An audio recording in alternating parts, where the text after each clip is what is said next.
atomic age was born. There is no denying that since that moment, the shadow of the atom bomb has been across all our lives.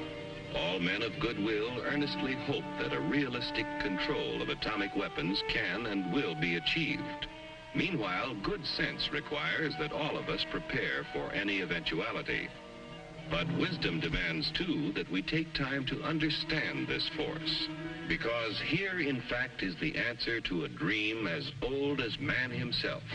A giant of limitless power at man's command. And where was it science found that giant?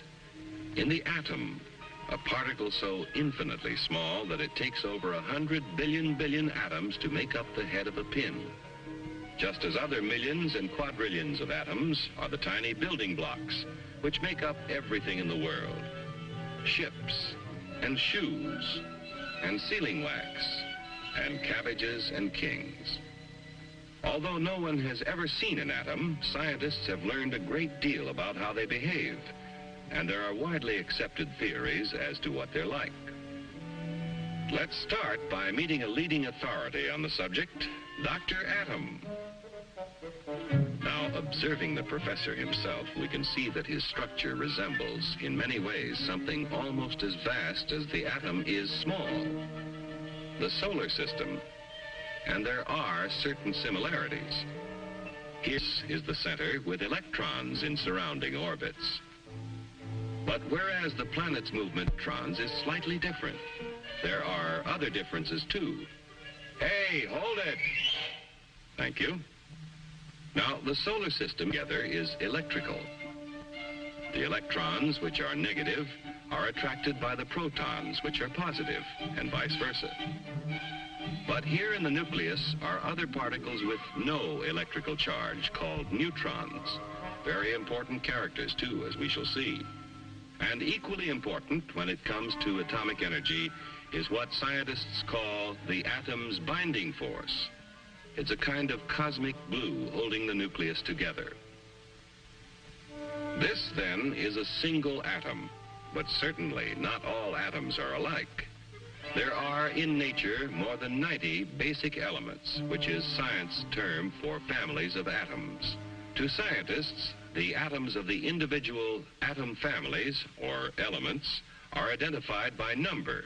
That is, the number of protons, or positive charges, in their nucleus. And they vary all the way from hydrogen, which has just 1 proton, to oxygen with 8 protons, to gold, he's rich with 79, finally on to the heaviest of all natural elements, uranium with 92 protons. Now, within each element, or family of atoms, there can be different members, each one having the same number of protons, but differing in the number of neutrons. The total of an atom's protons and neutrons is its atomic weight. Thus, in natural uranium, we have U-234, U-235, and U-238. These different members of the same element or atom family, science calls isotopes. Some elements, tin for instance, have a great many isotopes. Others, like aluminum, are lone wolves with just 1. Now, most atoms of most elements are content with their lot in life. We speak of them as being stable, but others are busy day and night, being what science calls radioactive. Like radium, throwing off powerful rays along with some of its neutrons and protons, until it actually alters its own nuclear structure and changes to another family, and then to another, until it does become stable at last. This spontaneous changing of elements is called natural transmutation. Its discovery gave men of science an idea. If an atom could change itself, why couldn't man change an atom? Using as bullets the very particles which radium threw off, a noted British scientist bombarded nitrogen and converted it to oxygen. In terms of individual atoms, this is what happened. The radium nucleus threw off an alpha particle consisting of 2 protons and 2 neutrons. One of the protons was absorbed into the nitrogen nucleus, turning it to oxygen. This was artificial transmutation, man changing the elements. From that first experiment, others by the thousands followed as scientists devised ever more powerful particle accelerators, commonly called atom smashers, to transmute more and more kinds of atoms. All scientifically important, but hardly world-shaking. Then, in 1939, some scientists were experimenting with transmutation of uranium. What would happen, they wondered, if they fired a neutron at a uranium nucleus, already the heaviest in nature? Why not try? So they tried. And the result? Nuclear fission. Instead of a minor change, the atom split in 2. Truly a discovery to change the world. For what had happened when the uranium atom split was a kind of double miracle of science. Half of the miracle concerned that binding force we spoke of before, that kind of cosmic glue which holds the atom's nucleus together. We still don't know all about that binding force yet, but we do know it is equivalent to mass. Therefore, we may speak of it as having a kind of weight of its own. Now, the 2 atoms into which a uranium atom splits also have binding force. But for some reason, it takes less of that glue to hold them together, and in the process of fission, a tiny fraction is left over. What happens to it? It explodes as energy, proving Einstein's theory that mass and energy are really the same. But we spoke of a double miracle. To understand the second one, let's slow down that fission 1 million or so times. A single particle starts the reaction, splitting the uranium atom. Here now is the release of energy as heat and blast. Here are powerful rays being given off, similar to X-rays. But here are free neutrons driven out with tremendous speed. And provided there is sufficient U-235 present, what science calls a critical mass, those neutrons bombard other uranium atoms, causing them to split and split still others. The result? A chain reaction. Over 1 million billion atoms exploding within 2 seconds. And the force?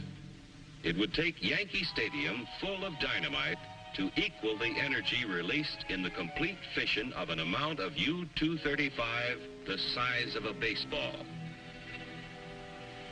With this discovery, at the time the free world faced a war for survival, it was little wonder the first thought was a weapon. But how to obtain enough material for even a single bomb?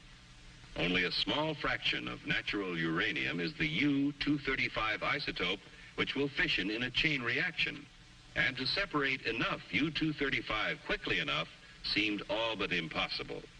But the impossible became reality as industry, labor, science, and the military combined their efforts to build Oak Ridge, where enough U-235 was separated to build the first atomic bomb. At Hanford, Washington, another impossible project proved possible when a huge plant was built for the mass production of the artificial element plutonium. This process involves what may be called the furnace of atomic energy, the reactor pile. Here is a structure or pile of graphite blocks. In the reactor are placed rods of natural uranium containing both U-235 and U-238. As U-235 begins to fission, the graphite slows down the free neutrons, and some of them hit other U-235 atoms, keeping the chain reaction going.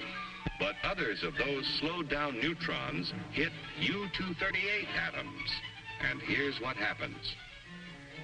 Remember, we said that U-238 wouldn't support a chain reaction. However, it will capture neutrons from U-235 fission and start a process which converts the U-238, first to neptunium, then to plutonium, and plutonium will fission in chain reaction. Thus, the reactor itself is a source of atomic fuel. Besides producing plutonium, the nuclear reactor makes possible two very important peacetime uses of atomic energy. Remember that the chain reaction process in the reactor creates tremendous heat, which scientists have learned how to control. Thus, a reactor may be substituted in many industrial applications where heat is now provided by coal or petroleum. But such uses in the foreseeable future are limited. For one thing, a reactor pile must be shielded to protect the workers around it from dangerous radiation, and this shielding adds tremendous weight. However, an atomic energy power plant has already proved feasible. The future supplying of electric power to entire cities is far from impossible, while nuclear power in locomotives, submarines, ships, and even very large airplanes may all but revolutionize future transportation on land, sea, and air. But perhaps the most valuable byproduct of the nation's reactor piles is radioactive isotopes.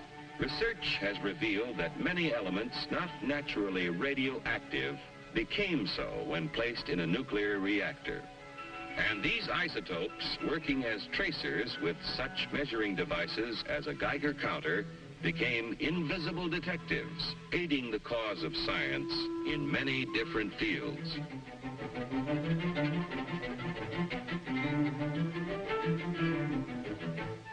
In agriculture, isotopes are now used to test such things as the effect of fertilizers on plant growth and the proper timing for their use, helping to assure bigger and better yields from tomorrow's farms. In industry, isotopes have found literally hundreds of new uses, such as the automatic thickness control of sheet aluminum, saving hundreds of man-hours of labor and assuring accuracy never before possible.